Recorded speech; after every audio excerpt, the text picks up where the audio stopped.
In 5, 4, 3, 2, 1. Sleep.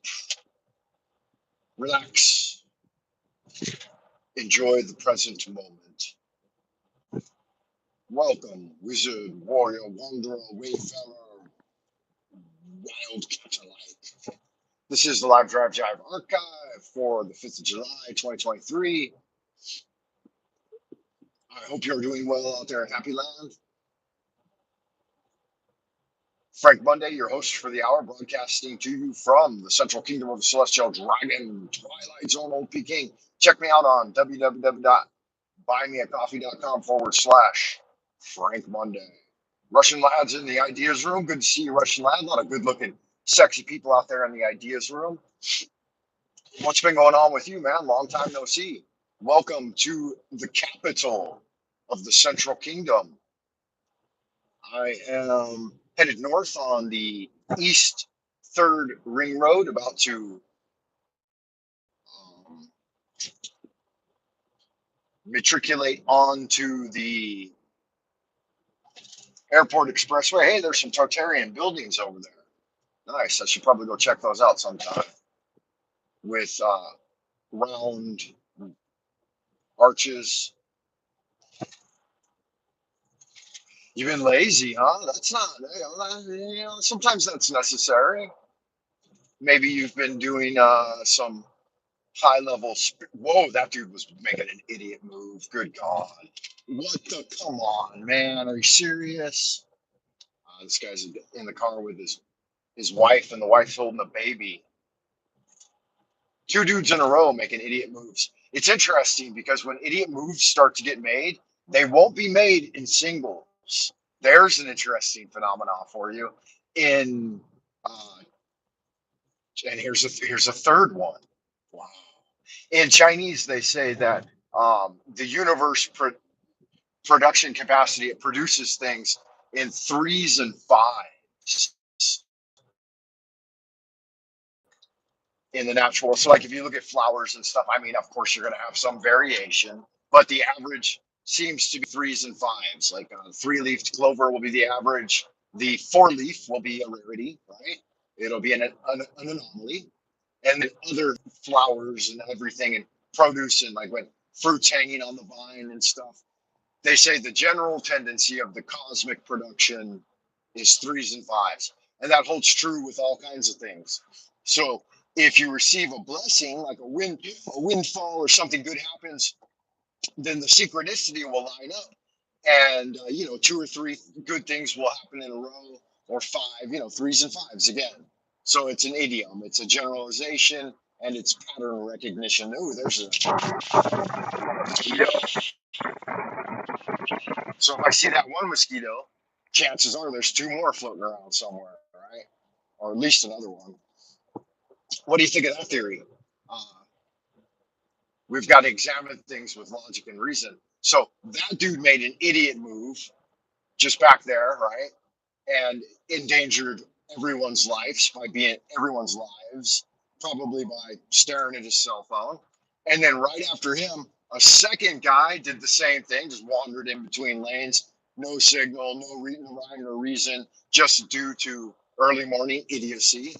And then right after that, a third dude or person, driver, did the same exact thing.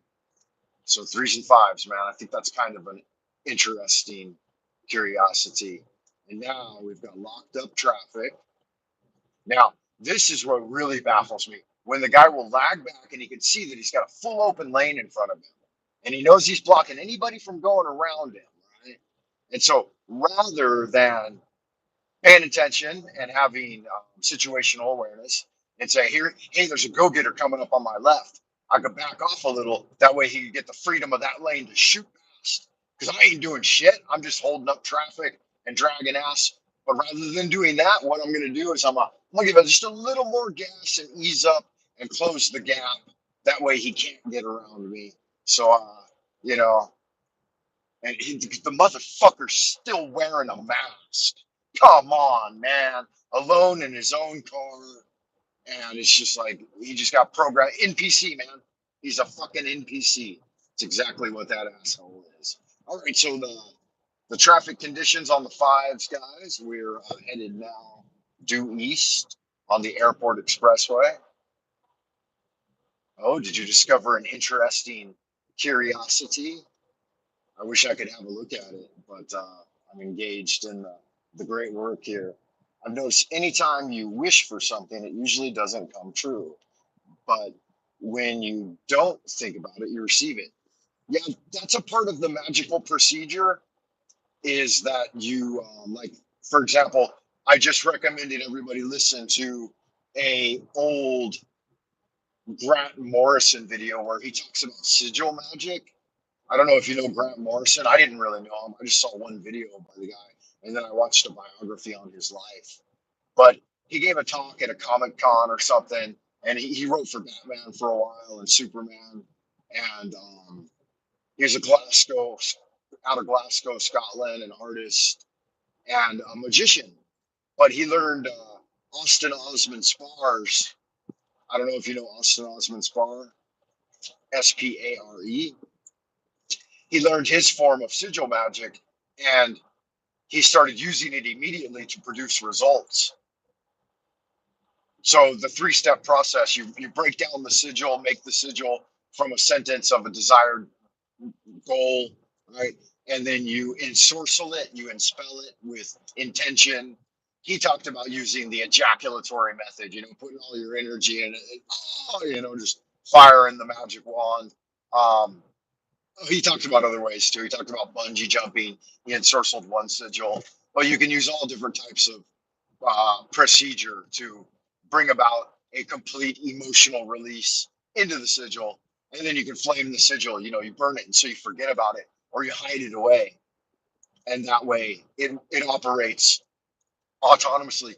And that's what hypnoapotheosis has been all about, man. I launched the 100-day magical challenge about hypnoapotheosis and getting affirmations, suggestions past the critical factor. Because if you know your basic magic, and you might, Russian lad, I don't know. I don't know if you've studied magic at all, but some of it is so deeply encoded that it's not easily apparent to the young initiate or the neophyte.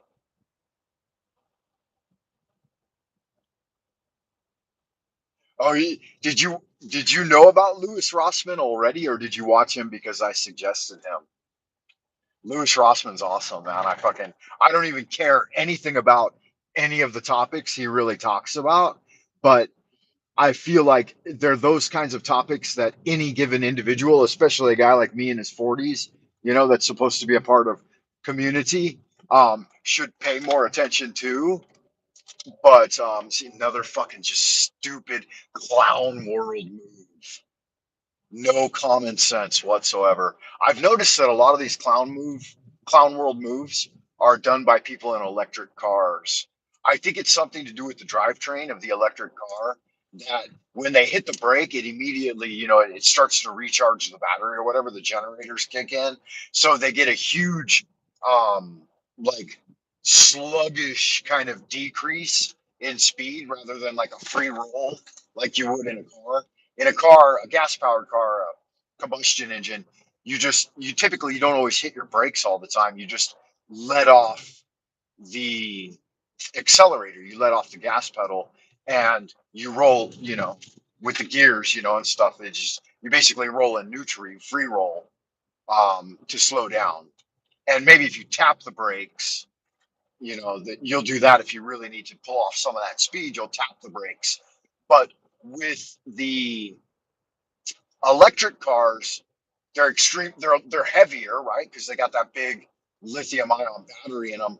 But as soon as they let off the accelerator, it seems like those like generators kick in and just kind of slug the whole thing down. And then when they hit the accelerator again, it takes a second, but then they're shooting them like a rocket. They've got a much greater increase in speed. So their behavior to people that have been on the roads, like me for 30 years, seems very erratic. And queer. It's a very queer type of behavior. Um, and I watch it very, very closely. I'm a very diligent observer of the roadways, and even a cargo truck that's burning, like a diesel engine, has a better movement pattern than any electric vehicle I've seen. They're all just terrible. They're just terrible. Look at this guy. Come on, man. Are you stupid? No, he's not stupid. He's up first thing in the morning trying to get his business. I'm gonna go ahead and go this. The light's turning yellow. I'll probably hit the red. Yeah, I hit the red. But I, I ain't fucking having it this morning. Yeah, so Lewis, he's a lot of fun, man. He's like